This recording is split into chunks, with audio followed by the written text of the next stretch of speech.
Hey guys, it's Billy Mays here with the Apparel game. R.I.P. Okay, here are the 5 common mistakes we find new apparel brand owners making and what you can do to fix them.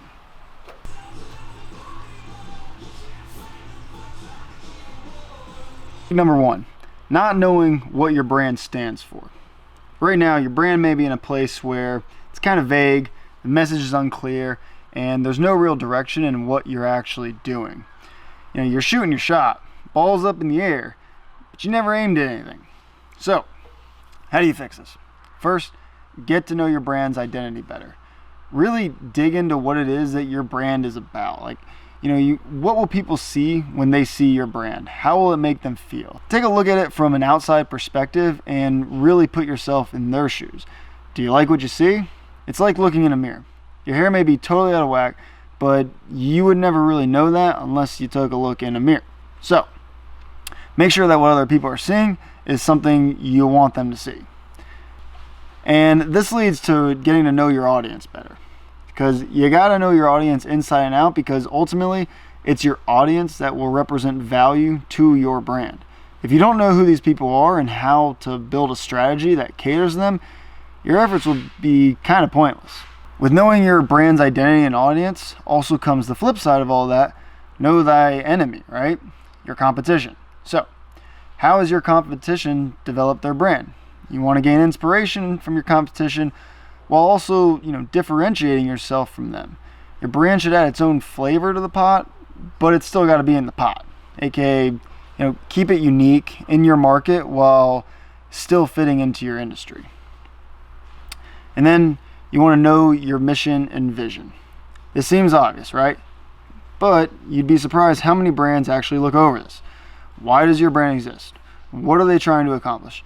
What's the vision you have for how your brand develops from here? There's no need to get too into the weeds here, but you should have those goals and vision in mind. The big idea here is that these two things will be the driving force for every choice you make. It informs almost all of your decisions moving forward. If you make decision X on project Y, how will that fit into your mission, and will it push the needle forward towards your brand's goals? Okay, moving on. Mistake number 2, leaving loose ends open, like not posting consistently, not interacting with your audience, not handling customer service, etc. You're ultimately the driving force behind the voice of your brand, and if you can't communicate with your audience well, then that connection's now been cut off. People begin to lose a sense of attachment to the brand, and the bridge that once connected your brand to your customers has now been broken. And now you've got a communication gap. So it's important that you continuously build up those connections and really nurture that relationship. Otherwise, it's just heartbreak city for you, and ain't nobody got time for that. Mistake number 3, thinking you can buy your success. DSLRs, big fat lenses, GoPros, mounts, gimbals, giant Apple computers. It's all cool as hell stuff, right? Gadgets are sweet. There's no denying that. But it's probably not going to help you sell more, at least not in the beginning. In the beginning, do what you can with what you have. So for every dollar out, it really should be bringing at least $1 in.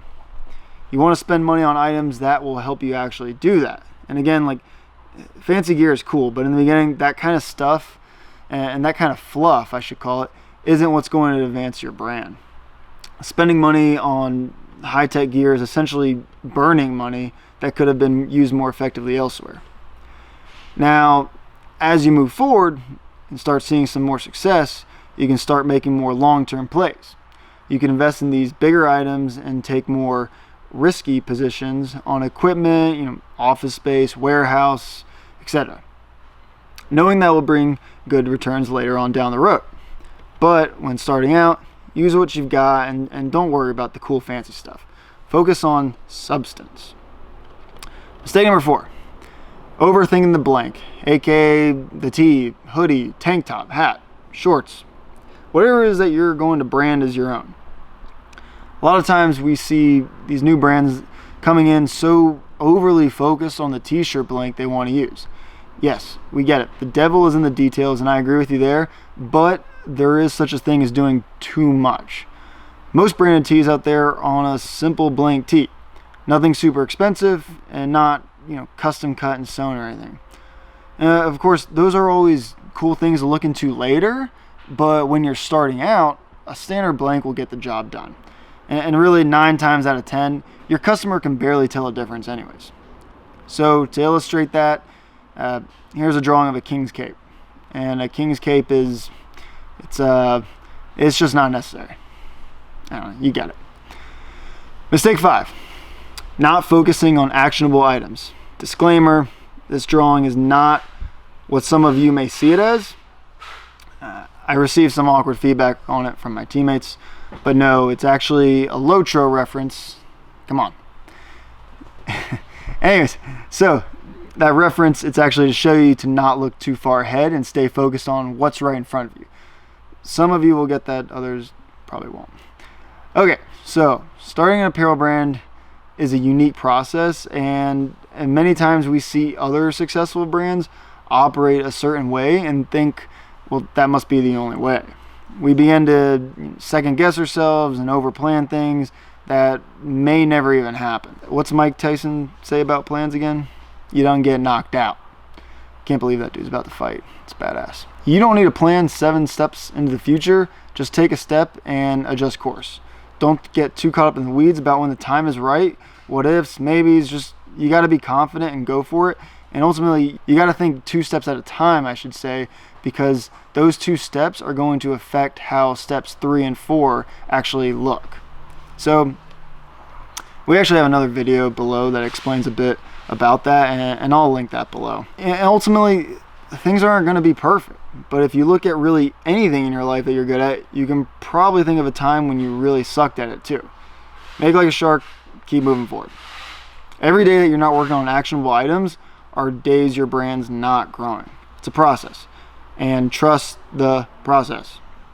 Okay, that's it for now. Hope that helps. Peace.